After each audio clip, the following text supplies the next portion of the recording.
Welcome to the Tumbleweed Podcast, where we discuss an eclectic range of topics, including business, design, Texas culture, and everything in between.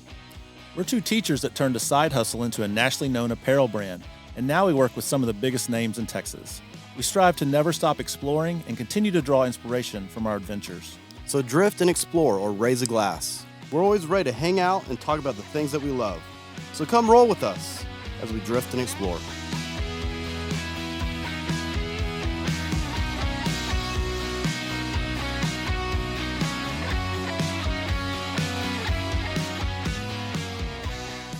All right. Good morning, and welcome to the Tumbleweed Podcast. What's up, Brian? What's up? How are you? Good, man. Monday morning, it's the first Monday I've had to actually go to work in about a month, since the Christmas break and everything. So definitely you could tell it was a Monday because of the traffic this morning. There were some crazies out there driving. I mean, I almost got ran over once, I know for sure, but it is what it is. I like your coffee mug there. I didn't notice that. I know. Compliments of Junkie Trinket hustling some coffee mugs out on the estate sale line. I think I found that at an estate sale. It was an Alamo cup, which I saw first, and then your name was on it. And I'm like, well, I got to buy it for Brian. So for sure. I don't know how old that thing is, but it's pretty cool. Yeah. Well, it's my go-to mug now. I know Tumbleweed, we sell some pretty cool mugs, but this is my Saturday and Sunday morning coffee mug. So good. That was 25 cents well spent, I guess.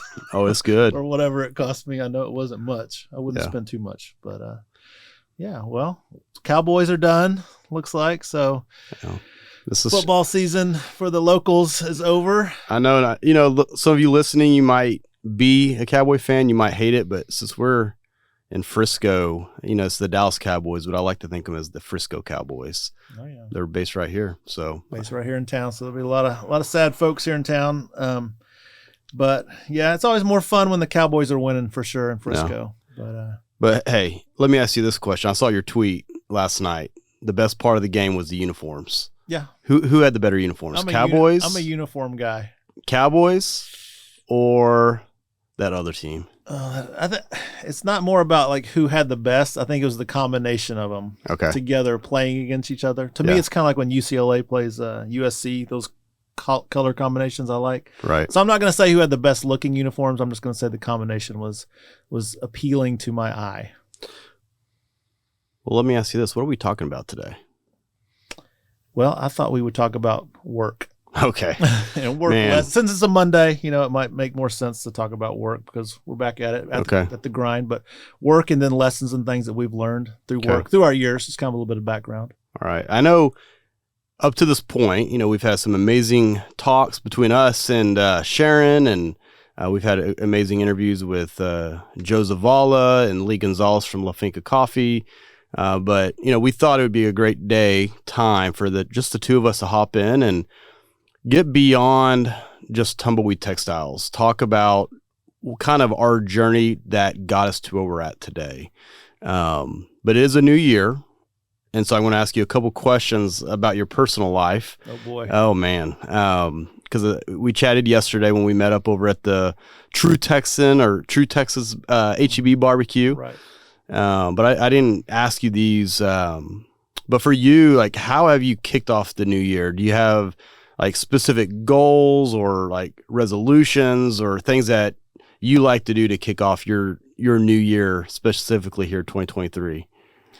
Yeah, so usually, this particular year, I've done it for the last couple of years. I've done like a dry January where I've tried not to have any alcohol at all. So that was tough. I saw that you went to Petticoats the other day. I know. I did break it for one drink. My wife kind of twisted my arm, and I did that. But then I was back on, back on the wagon after that. But so it's been 20-something days, which I'm not. I don't drink a whole lot, but just to not have any. And then also trying to eat a little bit better, a little bit more protein in my lunch and things. And I'm kind of doing an intermittent fasting where I'm not eating until 11 or noon every day, and then I stop eating around 6. So I go for 18 hours without eating. How's that going for you? It's going good. I mean, I feel great. I feel physically pretty good. Yeah. So it's definitely something I think I may just keep up. Yeah. So well, for me, I'm not a big New Year's, like these are my, I'm a very goal oriented person year round. So like it's hard for me to do the January, I'm going to do this, just because I kind of already have that going year round. Yeah. It doesn't mean I keep to my goals. Like working out, I always want to work out, but I never do. But for me and Hillary, of course, through my faith, I'm a big believer in like tithing, and your first 10%. And so I've been trying to think of like my first 10% of the day, making it water, not coffee, or just making sure I'm intaking the first 10% of what I'm doing in the week, to be rest, sleep, working out, things that are a lot healthier than just my coffee, beer, whiskey, wine. Dang, boy. Queso, nachos, whatever. Yeah, for sure. And so that's kind of my goal for this year, not necessarily a resolution, is to just better treat my body so I can have better health. Right. We bought a rowing machine over Christmas. Okay. Was that yours or your wife's idea? It was my wife. She mentioned being interested in maybe starting to do rowing or something. I'm like, really? Okay. So found one on Facebook Marketplace. Okay. Nearby neighbor. Okay. Guy that you know. Big deal.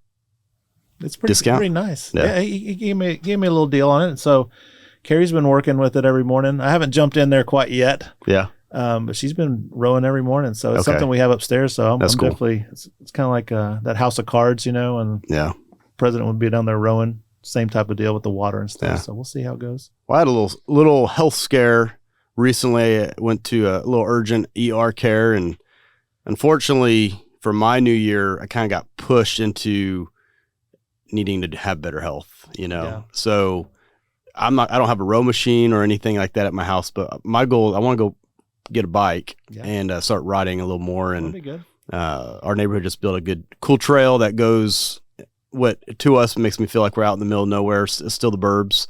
But I'm hoping to get out, work out a little bit. Yeah. I think that's always a good thing to start the new year off. Just a little workout, eat a little bit better. Yeah. Good way to start. Well, that kind of transitions me into what we're talking about today. And I knew what we're talking about today, of course, but management, I've said this before, my previous boss from the marketing world always shared like, what is management? And it's knowing where you're at, learning from your past, but ultimately it's knowing where you're going and building a bridge between here to there. And management is the process of getting over that bridge to hopefully your destination. And for us, I think from where we're at Tumbleweed Textiles as the owners of a company that has evidently grown and has had amazing opportunities, amazing experiences, with you on the latter end of your career in Frisco ISD and education, it's easy to stop and stare from where we're at and look backwards and think, man, a lot of our opportunities, a lot of our successes, a lot of our failures, a lot of things have come from moments of our life that at that moment we didn't realize what it was, but now looking back, it was a blessing in disguise that was the catalyst to get us to where we're at today. And so as we're discussing today's, it's not about work, but it's about how did we get to where we're at through the experiences of life. Right. And so for you, kind of opening them up, how do you want to kick this off to kind of share maybe stories and things of your life that's helped you get to where you're at today? Yeah, I mean, I think we could step back to kind of just my upbringing to start with. I've mentioned before, I'm the son of a high school football coach here in Texas. And so work ethic, hard work, putting in your dues, working in extra time, in the weight room or running, that kind of stuff was things that I saw as a young kid, even when my dad was coaching high school and I was in elementary school, just being around that, the work that he put in for game planning, all those things, I think laid the foundation for me. And then of course, when I was able to play for my father in high school, with my dad being the head coach, I had kind of this little extra, like, I need to be the first one in the gym. I need to be the first one here. I need to be the last one who leaves the weight room. I need to try and do the things, set an example and put the work in to set the example that my dad is trying to teach everybody. For sure. So I kind of felt that. And I knew that was just part of the way that things worked back then. Of course, the importance of family, building a team, that kind of stuff. Well, it was for athletics. Obviously, you have the story of Coach Matulich, the OG Coach Matulich, being the football coach and the things that you've learned there. What was your first sport that you kind of kicked off in youth and in amateur sport? Right. I think my first sport was one of the only ones that you could kind of do back then was like soccer. Okay. So I did soccer like in 3rd and 4th grade. My dad was really strict about you're not playing football until they have it at school. Yeah. I'm like, okay. So I never played Pee Wee football. I didn't play football till 8th grade because we lived in Lufkin, and that's the first year they had football. So it probably was no business for me playing football any time before that because I was about as big as a pencil. I was so skinny. Very skilled and fast and could catch and throw and all that stuff. But I was like, I could get broken in half really easily. Yeah. So 8th grade, I still was very skinny, and then kind of developed. I still was skinny all the way through high school, but soccer was my first sport. Played a little bit of baseball, basketball, then hit that till 7th grade. So, all right. For me, soccer was my first sport. Actually, my father was still active in the Air Force, so my mom was the one that had to take me, and she had no clue, right? And because I was the kid that would dive and be crazy and just would throw my body anywhere. I just was a daredevil, exactly like my son Luke. I was gonna say he's insane. He loves diving and running and jumping, and he'll do anything.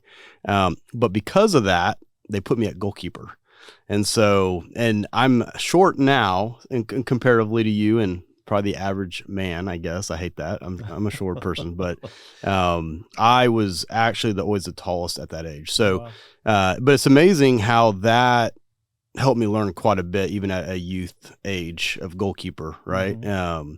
And more defense. I was always actually a defensive player, and even going into youth sports and even into high school when I played, soccer and club soccer and things. Even though I was an offensive player by position, I always approached everything in a very defensive way. Gotcha. I think it was because my first position was goalkeeper. Yeah. And so anyways, totally random, but that's where I got my start. And you mentioned like growing up in a military family. I'm assuming a lot of the things that you saw in your dad and just like the structure of his life, something that's probably rubbed off on you as well. Well, for sure. I mean, our personal life was very much the same way we had to run my athletic life. I mean, with my family, sports was a job, right? So there might be a difference here of how we were raised in a sense. Like with my dad, if I scored 1 goal, he was not happy unless I scored 2 goals. Okay. And if I scored 3 goals, he was not happy because I didn't get an assist and 3 goals. But the funny thing is, looking back, he's like, hey, that was me pushing you to be better. Right. And his biggest thing was never settling. And so being that military family was, if soccer practice was at 6 p.m., we were there at 5:10. I had to have my own warm up, and I had to go out and practice for my practice before the practice began. Oh, wow. And so, a lot of that did root from being a military family. And if the coach asked us to, hey, who wants to be the first one to do the drill? My dad would be the one with his arms crossed, expecting me to be the first one to take on that drill. Yeah. And if everyone was leaving for a water break, he expected me to be the first one back in my spot after that water break, right. So the military family of excellence and kind of authoritative leadership and do what you're told, don't ask questions, really did translate into my life. And I look now, as we're talking, looking back, I'm like, man, that's exactly why I am the person I am today. Very linear, A-type, detail-oriented, first one there, last one to leave. So that military family really was a blessing, but also might cause a little of my anxiety that I have today is I am a perfectionist. Right. But what about you? How did your dad approach, because also being a coach, there's a high level of excellence, but also, you're close to him because in high school sports, middle school sports, he's actually there in the hallways at school. He knows and sees what's going on. How did he kind of guide you through your sports career in middle school and high school? Well, he did a really good job, I think, of leaving everything on the field. Yeah. Like when we went home, it wasn't like we were watching game film and he was harping on things that maybe I screwed up on and things like that. I will say this, effort was usually never the issue, like aggression and effort and like competitiveness. I was never, told that I need to get more aggressive. I need to get more that was never the issue. It would usually just be tactical stuff. I was the quarterback in high school. Yeah. And so, there'd be times that I'd screw up and he'd shoot my butt out, on the sideline, and then, we'd lose the game or we'd win the game, whatever, what happened, but it wasn't something that we dwelled on, and took home. So I thought that was kind of good. And then there were I guess higher expectations maybe on me. Like I felt a little bit more of the pressure, but I kind of looked forward to that because I enjoy the athletic competitiveness of it. So I wanted to do well. I wanted to, so effort, like I said, was never usually the issue with me. It was usually just screwing up or going 100 miles an hour too fast, doing something. Right. Yeah. Well, we'll stop and think right now. So just in a little bit of what we discussed of our sports, like upbringing, isn't it incredible now when we both look at who we are today, how much I'm a mission-driven, task-oriented, big-picture person, and you are very much you're the artist, right? You're very detail-oriented, and sometimes you don't necessarily look at the bigger picture, but you're very much in tune with the little details. Right. And I don't know, by no way do we know that there's a correlation to our upbringing. But I would venture to say that the way you were raised, even in sports, at a low at youth level, and the way I was, very much has paved the way to our mindset today. Yeah. Is just and when we look at that, us as parents now, how has it affected you with your son and daughter? Yeah, I think I've kind of taken the same approach. I haven't really pushed them into, Yeah. But I was always around athletics. I was always encouraging them to give their best, put in their effort, work, do the extra work, so a lot of that's rubbed off on them. My son has already graduated. He's playing intramurals now in college. So he's loving that because it's a little bit less structured. I guess he can kind of free fly and shoot the ball whenever he wants to. And then my daughter runs track. So trying to get her to understand that, yes, those morning workouts are terrible. They're not fun, but in the end, the payoff, your times will improve, you'll get better, you'll see that improvement. So, well, from sports takes you into let's say the high school world, the world of your life, New Braunfels. What high school did you go to again? Smithson Valley High School. Outside of New Braunfels a little bit, yeah. Y'all weren't the Unicorns, right? We were the Rangers. Rangers. Yeah. The Unicorns were our big rival. We did not like the Unicorns growing up. Of course, the Rangers are better than the Unicorns. I know, no doubt. Ours, I went to North Crowley, so ours we didn't like the Crowley, the original, I know, but the Crowley Eagles. Right. So, but how did you going into high school get involved beyond sports? Like, were you involved in certain organizations or different things like that? Yes, I was. I was real active in like the Technology Students Association. I was also the vice president my sophomore, junior year, and then I ran for class president my senior year. Nice. One class president my senior year. Looking back, I may not have done that because then I had to set up all the reunions since then. So I didn't know that. You don't know the hardest part is the reunions. Right. I didn't know. But 30 years later, I'd be trying to figure out a reunion or something. So. I was a class officer too, but my best friend Chase luckily took on the two of our class reunions at the 10-year, and then the later was right on the same month as one of my babies being born. Wow. So it worked out perfectly. Okay. So I was like, hey, I can't go, Chase. Can you take care of it? So he's the one that had to plan all of ours. Okay. But in those, how did that kind of build up your leadership? Well, it was definitely at a young age kind of thrown into, or I took on those roles, but you were the ones kind of meeting with the teachers, planning the dances, planning the fundraisers and things for the students, and kind of being the leader of the class.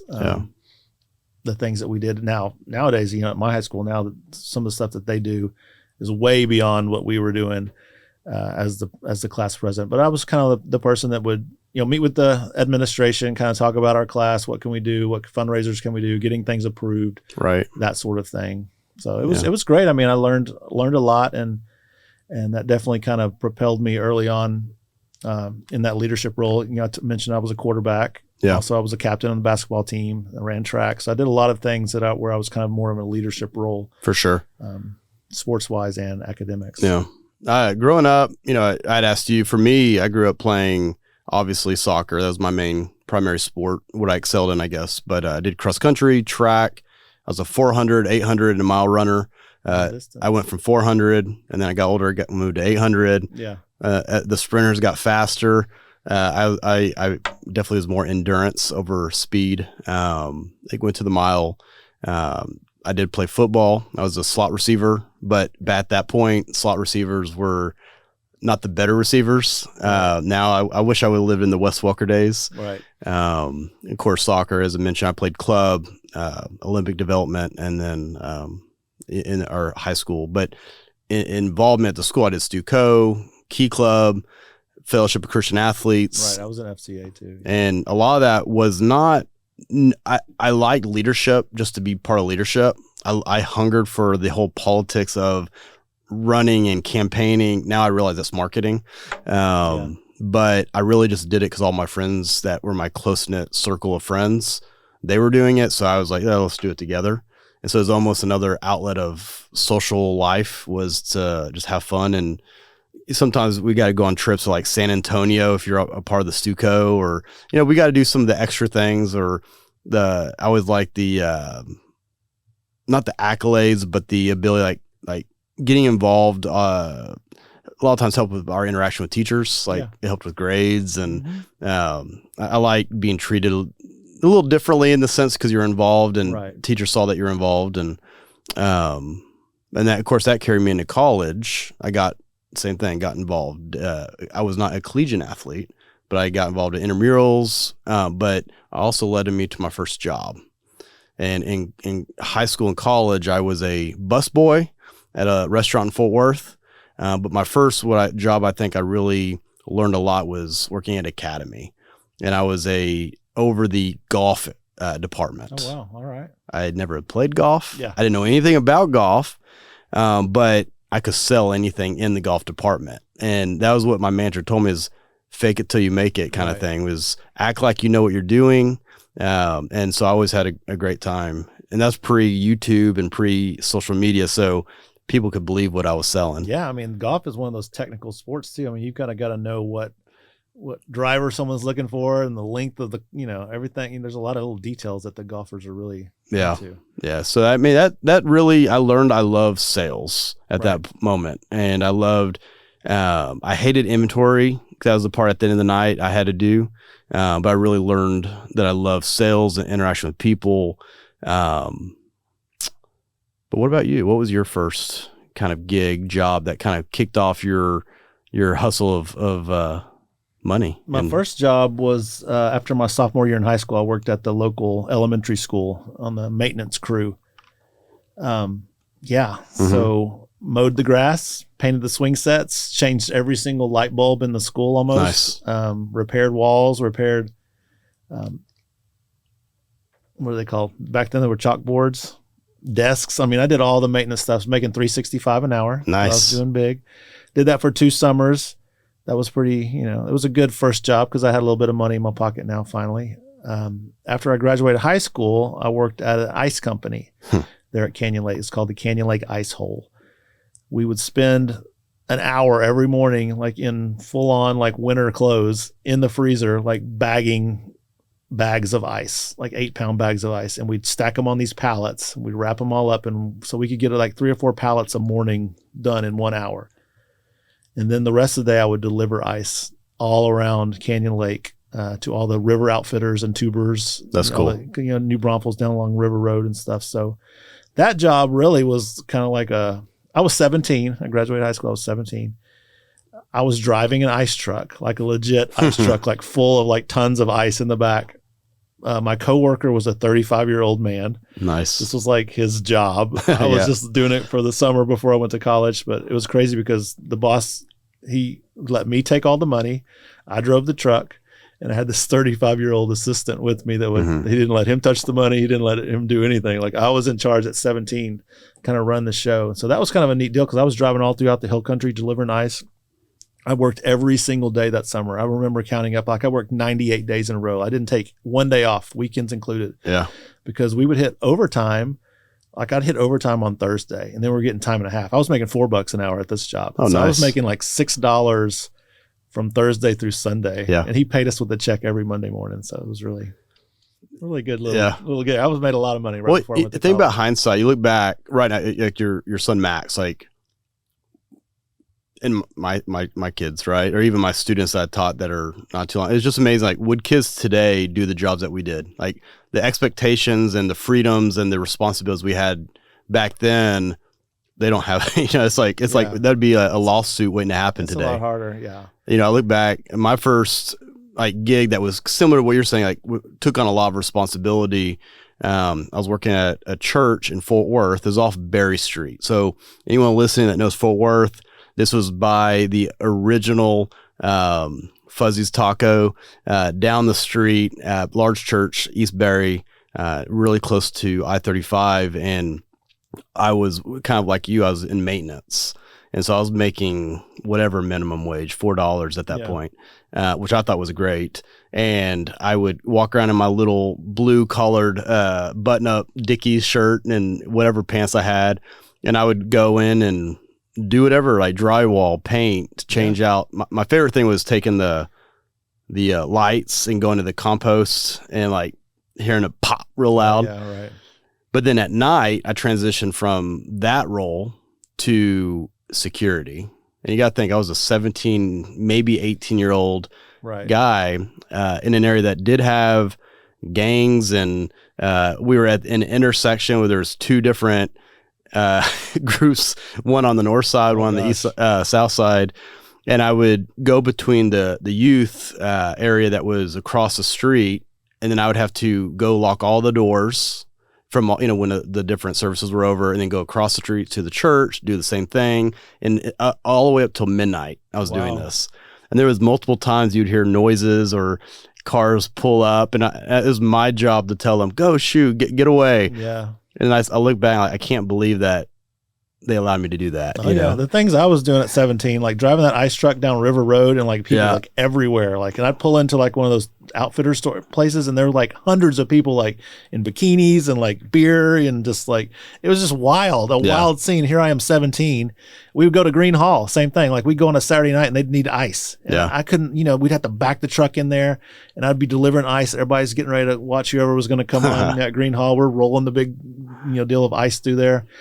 Yeah. Crazy stuff that I can't imagine like some high schoolers trying to manage now, because I was, having to take charge and like move people and like, Hey, but here's the cool part of that job. What band did you see while you're having to work? Well, that was when I was 17, so I probably had no idea. I mean, there could have been, I probably missed George Strait. There been Willie Nelson. People, there are probably tons of people that I wasn't really paying attention to at the time. Probably like, who's that guy, long hair and skinny? If it wasn't Belle Biv DeVoe, I didn't know who they were back then, or Bobby Brown. You catch them smoking a little bit in the back? You never know. Yeah. But I had another job at Whitewater Sports at one of those river outfitters. I did all kinds of stuff. That was a wild job too. Patching canoes, driving the shuttles. This was like a college job, and working the campground, cleaning the campground. So work with a lot of really interesting folks down there at Canyon Lake. Yeah. So that's one thing I think that kind of ties on, that's helped me throughout, just everyday life now, is just the different types of people that you run into and you have to work with, and you're forced to work with and get along with, even if you don't see eye to eye. Just learning how to, deal with different people that aren't like you sometimes. Right. That's the real world. So that was good. So, and as similar, I'm not going to repeat what you just said, because you said it perfectly, is all those experiences for you, for me. I mentioned academy, working at a restaurant, working at a church. I worked at the YMCA. I mean, there's so many jobs.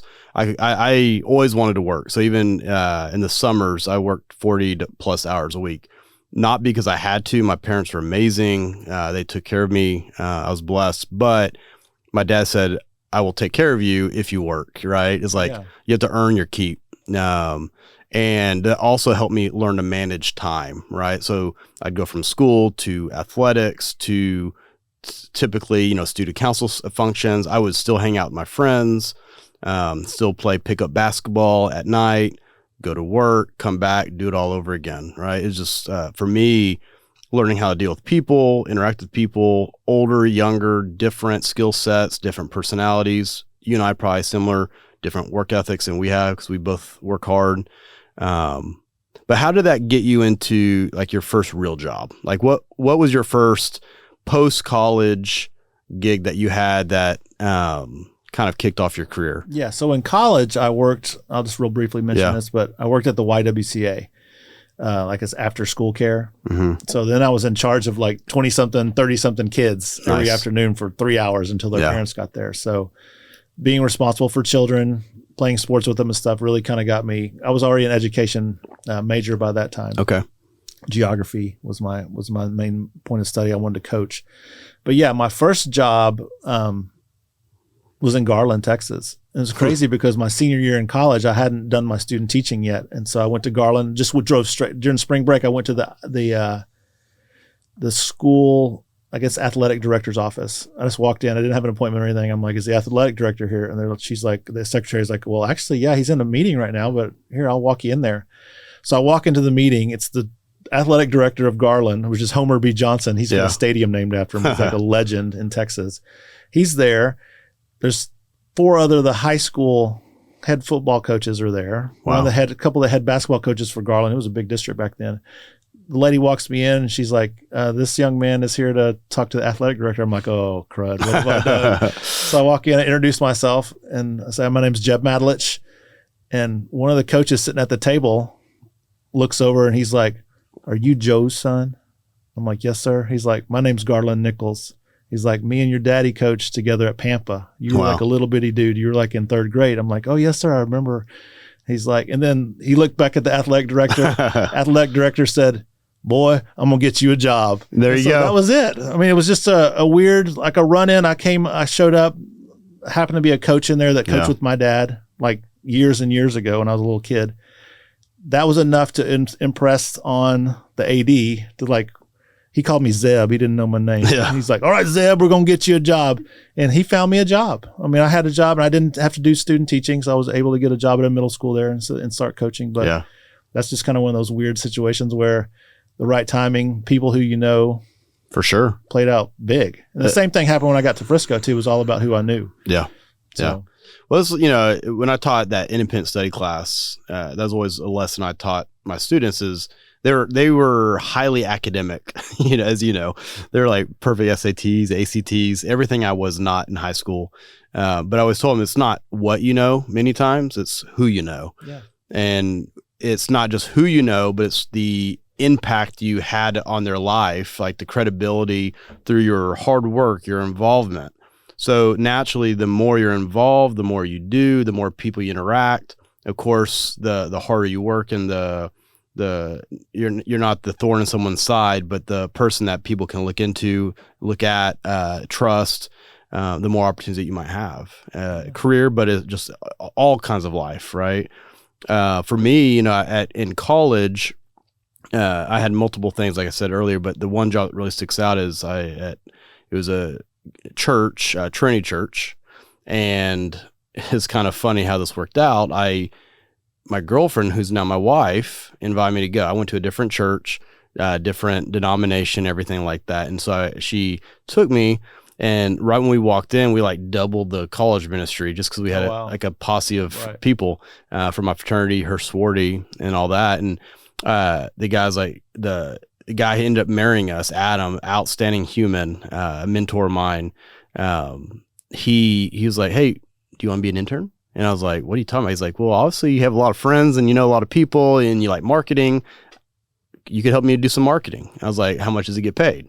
He said, it doesn't get paid at all. I'm like, okay. And so I kept on mowing lawns to make money in college, but then took this job because I knew it would look good on my resume. Yeah. And I had no desire to be in the ministry, right? Like it was totally a marketing job for a future marketing job. In that, get to the point, I actually ended up becoming the college director because he moved over into a different area. And so then I started speaking on our college nights to, 500 to 1,000 students. We put on big events on campus. I also became the director of marketing. And so I'm still a college student doing this at a church that has 3,000 plus people. I also helped put on the Easter service, which, as you know, in the church world, it's a big deal. And it was at the United Spirit Arena. So then I got to interact with United Spirit Arena staffing and the Lubbock, the Journal, doing all these marketing campaigns and helping plan these events. And I'm still, 21 years old doing this. That's great. And that experience, I worked really hard, got really good friends with the board of elders, and I really learned how to work with older people rather than people my age. That became my first career out of college. I just kept with it. I did love it. But it's amazing. I share that because my first career job out of Lubbock was at a marketing agency in Dallas. And it was a guy's book that I read. He contacted the church and said, "Hey, this guy's young. Tell me about him." Yeah. And they're like, they spoke very highly of me, and they said what I was good at, probably what I wasn't good at. But he hired me to do a job that was definitely for someone that was well more experienced. But it was because of those experiences I had even at a young age, and because of how I did it and how I interacted with older people, I could act older than my age. And so that's actually what got me to Dallas. My wife and I then got married and moved to Dallas, which opened the door to getting into education later on. So, I mean, it's just amazing. Like you mentioned, it's just who you know, opportunities, and how I impacted those people, how that kind of guided and directed me to where I'm at. Well, even you come to Frisco, I think, wasn't it your brother-in-law knew the coach that was here in Frisco, and then they overheard you at a restaurant, and then we're sitting there at Camp Easy's, I was like eating pizza, drinking. Probably that time, I don't even know if I was drinking alcohol yet. I was still in tune to my ministry world, and so we're just sitting there hanging out, and Coach Mullins overheard us talking, and from there, I got a job in FISD. It's crazy because Coach Mullins, I knew him in Garland, and then I got a job from one of my old buddies from college was interviewing at a new middle school in Frisco, and he was staying with me in my apartment, right? And my wife, and then he's like, he went for his interview, and he's like, "Dude, you got to come to Frisco. It's a brand new middle school. I'm the first hire. Yeah." I know the assistant principal because he's coming with me from Sweetwater, and so then it just all worked out. And like I had an interview the next week, and then Coach Mullins is the head coach, and I used to interact with him, and it's just weird, all those connections and the webs of people that. But another thing that's important is you don't want to burn bridges, because you never know kind of who's coming up the pipeline, down the road that you're going to interact with, and you're going to be like, oh, that's a person that I've already worked with or known. So if it was an issue where you maybe didn't get along with somebody, or you had a bad breakup, that's definitely some advice I would give people. And I know you hear it a lot, but definitely don't burn bridges with people. Try and stay on good terms, cordial terms with people, because you never know down the road. I mean, you think that same concept applies to your personal life, but also think about getting into Tumbleweed Textiles, how many times retailers have ripped you off, they copy your design. And of course you and I both are very competitive, very we protect each other. Yeah. We got each other's back, and we go on Twitter, Facebook, we both come on. Yeah. And eventually we learned, don't burn that bridge. Right. So we got better about that, and a lot of times those retailers became our retailers rather than our enemy. Right. Find a way around kind of how we can work together rather than butt heads and things. But that's definitely something that. Well, when you think about us, how did we come together? We talk about all these things in our past, and we're going to also bring us all back together in summary in a moment. But, you and I were sitting at Liberty High School, minding our business, listening probably to Dr. Waldrop, at that time our principal, now the superintendent. We found some common connection between us and Texas Tech that probably got us into talking about football and all the different things that we did. We realized, we might be different ages, but we have a lot of the same interests. And at that point, it wasn't alcohol or concerts. It was probably Texas Tech football, Coach Leach or Michael Crabtree or whatever was going on at that point. Mm-hmm. And even our history is what connected us, even indirectly. And that got us back to your room, and I got to see in your classroom your art and what you're doing. And it's just amazing to see your skill set that was in your journal that you had no clue what that would even do for you was the entry point into Tumbleweed Textiles as we know it.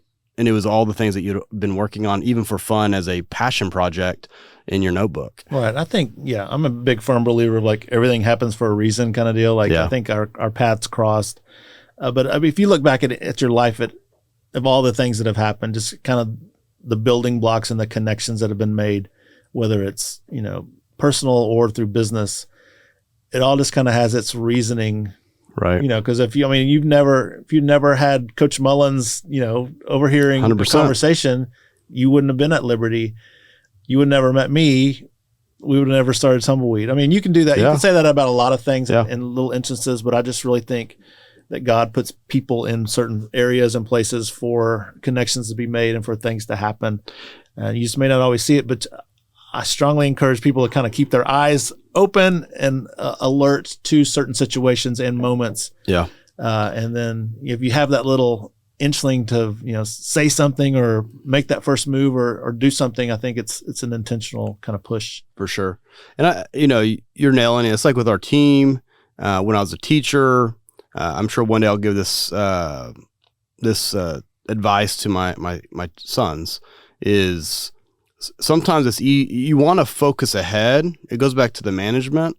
Is like you want to know where you want to be because that defines what you do, right? So if you want to be a Super Bowl champion, you're gonna work a little bit harder in the weight room and on the field. You might practice more and do more than the others.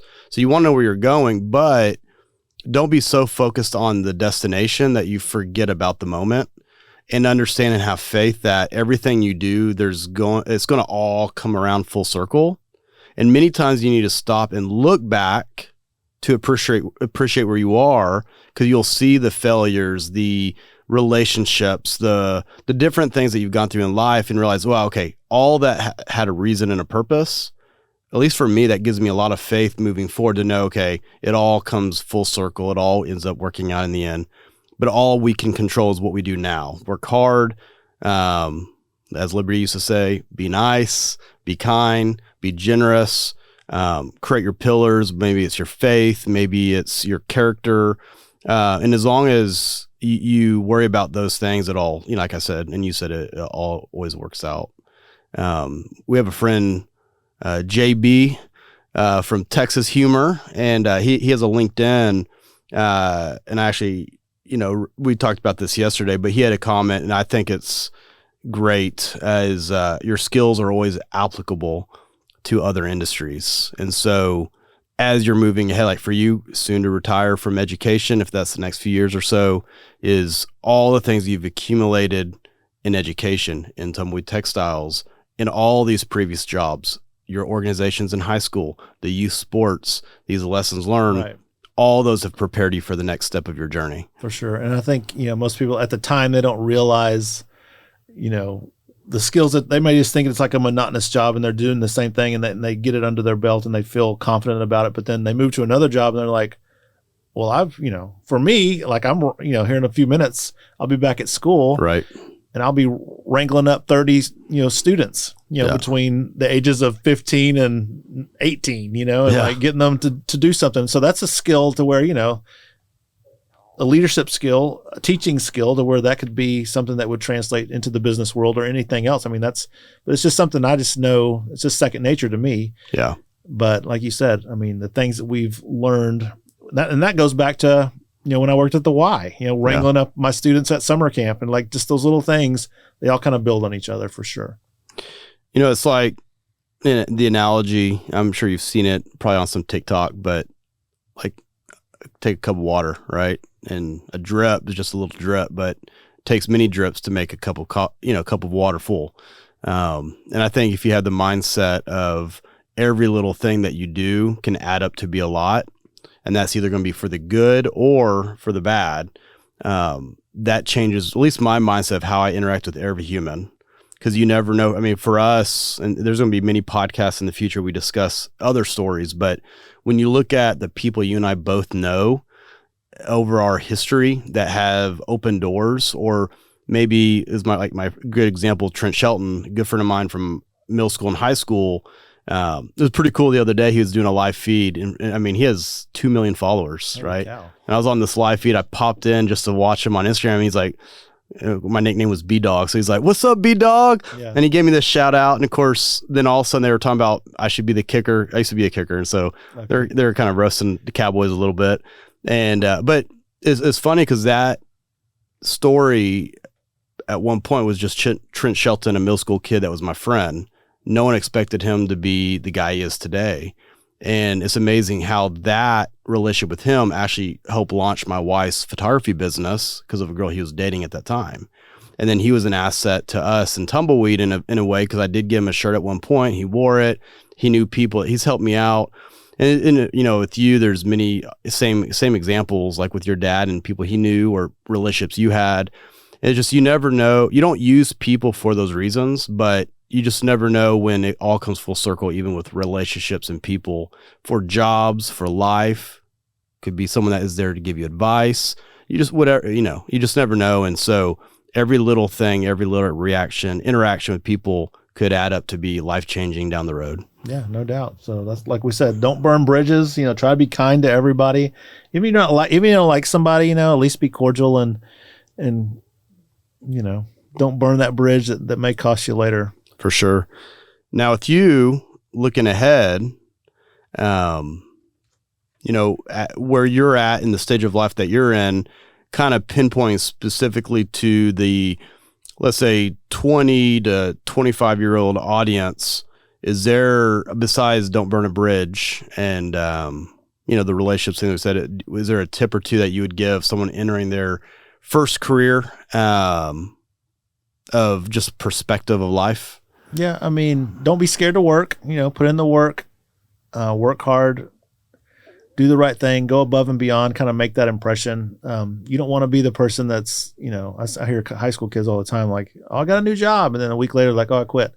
I got a new job. So I'm like, well, you need to build something, show that that's one of the biggest things I think with the young. They want to jump from job to job, but, kind of establish yourself, make those relationships, prove that you're a hard worker, that you can do the job, and then also be eager enough to like take on new roles and then try and spin that into maybe a promotion or an upgrade in your job, and let the people that are managing you see those skills, and then, like I said, we said earlier, get to know those people and they can put in a good word for you, moving down the road. Right. And that's for sure what I would suggest. Yeah. For me, I think it's not necessarily directly answering that question, but it's like internships. Like, don't be scared to invest in maybe a free internship. Maybe you don't get paid now, but it might set you up to get paid a whole lot later. Is this guy named Marcus Buckingham. He has a book. It's Playing to Your Strengths. And in our society, the thing about school, you a lot of times focus on your weaknesses. Hey, I'm not good at this. Okay, you need to work extra hard on that to bring up your grade. And I think a lot of times people then do that in life, is they focus even emotionally on what they're not good at, but try to find something that you're good at and passionate about. Don't worry about the other stuff, and then get really good at it, even if you have to work for free.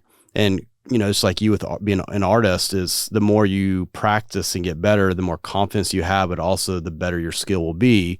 And I'm sure 20 years ago, you had absolutely no clue that you might be an art teacher that then now has your own junky trinkets, mixed media art, as well as the ability to have Tumbleweed textiles and be, of course, this is me saying it, but, a renowned, a very well-respected Texas artist. And so it's just, like you said, work hard, but be willing to sacrifice along the way. I think sacrifice is definitely a big deal. Well, shoot, man, we've covered a lot today. Yeah. I think, told some good stories and stuff, but it's just kind of tying everything back together. It's just a lot of the things that you do as a young child, through your work career, whether it's in high school, college, or your first few jobs, you just never know what's going to happen, and then kind of where that path is going to lead. So take advantage of every moment, take advantage of every relationship, because it could come back, and then you're always going to learn, and just, be kind of open-minded to always be learning, I guess you can say. It's like destiny and purpose is defined by what you do at the moment you're in. Take advantage of it. All right. I think we'll end on that. That's a good quote. So Carpe diem. Appreciate you guys listening in. Y'all have a great week, and we'll see you soon. Yes, sir. Hey, have fun getting back to work. I will. Monday, baby.